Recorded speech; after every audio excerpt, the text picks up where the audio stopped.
안녕하십니까, 김유식 선교사입니다. 지난 시간에 이어 우리는 하나님의 말씀이 어떻게 성경 전반에 나타나는지에 대하여 공부하도록 하겠습니다. 지난 시간 우리가 읽은 말씀을 다시 한번 보겠습니다. 고린도전서 10장 1절로 2절에 있는 말씀입니다. 형제들아, 너희가 알지 못하기를 내가 원치 아니하노니 우리 조상들이 다 구름 아래 있고 바다 가운데로 지나며 모세에게 속하여 다 구름과 바다에서 침례를 받고, 많은 분들이 이 침례가 침례 요한 이전에는 있지 않았다라고 생각을 하십니다. 하지만 성경은 분명 모세 때 이미 이스라엘 백성들이 다 침례를 받았다라고 기록하고 있다는 것이죠. 그렇다는 것은 이 침례라는 예식 자체가 침례 요한이 시작하는 것이 아니라 하나님께서 이전부터 우리에게 계속적으로 말씀하고 계셨다는 것을 알 수 있습니다. 이번 시간 우리는 그 침례가 무엇인지, 그리고 침례의 기원이 어디에서부터인지에 대하여 공부해 보도록 하겠습니다.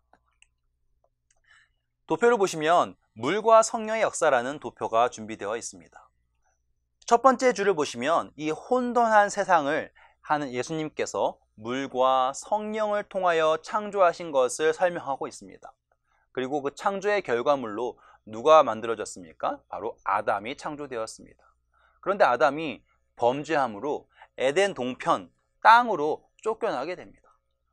그리고 나서 하나님께서는 이 사람의 범죄함에 대하여 탄식을 하시고 그들을 새로운 땅으로 이끄시기를 결정하십니다. 그것이 바로 물과 성령의 역사가 일어나게 되는 것이지요. 그래서 물로 뭐가 나타납니까? 바로 홍수가 일어나게 됩니다. 그리고 이것을 준비하기 위하여 누구를 선택하셨습니까? 바로 노아를 선택하시고 노아를 통하여 한 가정을 구원하시는 것을 볼 수 있게 됩니다. 그리고 그 물에 잠겼던 땅은 무엇을 통하여 드러나게 됩니까? 그렇습니다. 바로 바람을 통하여 드러나게 되는 것을 보게 됩니다. 그런데 문제는 이 구원받은 한 가정 역시 범죄하기에 빨랐습니다. 그래서 그들은 결국 애굽의 노예가 됩니다. 애굽의 노예가 된 그들을 하나님께서는 다시 재창조하시길 원하십니다. 그러기 위해서는 다시 또 뭐가 필요합니까? 바로 물과 성령입니다. 그래서 그 하나님께서는 애굽에 있던 이스라엘 백성들을 홍해로 이끄십니다. 그거 이끈 사람은 누구입니까? 바로 모세이고요. 그리고 그 홍해는 무엇에 의하여 갈라졌습니까? 바로 동풍에 의하여서 밤새도록 불어오는 동풍을 통하여 그 홍해가 갈라지고 마른 땅으로 이스라엘 백성이 건너가는 장면을 우리는 성경에서 목격하게 됩니다. 그리고 하나님께서는 한 민족을 구원하십니다.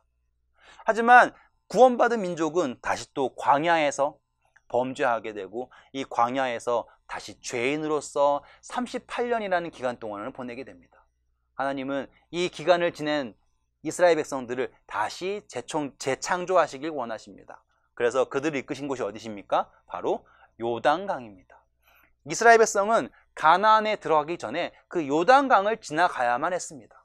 그래서 그 요단강을 지나갈 때 그것을 인도한 사람이 누구입니까? 바로 여호수아라는 사람입니다. 그리고 그 요단강은 어떻게 멈추게 됩니까? 그렇죠. 바로 법궤를 맨 제사장들이 요단강 안에 발을 들여 놓았을 때 그 요단강이 마치 벽처럼 쫙 올라가는 장면을 성경은 기록하고 있습니다. 그리고 마른 땅을 밟고 이스라엘 백성들은 어디로 가게 됩니까? 가나안 땅에 들어가서 한 왕국으로 형성이 되게 됩니다. 하나님께서는 한 왕국을 구원하신 것이지요. 그런데 문제는 그 이스라엘 왕국이 다시 범죄하여 멸망의 나락으로 떨어진 것입니다. 그래서 이스라엘 백성들은 바벨론의 포로로 잡혀가게 됩니다. 하나님은 하지만 그들을 여전히 사랑하셨습니다.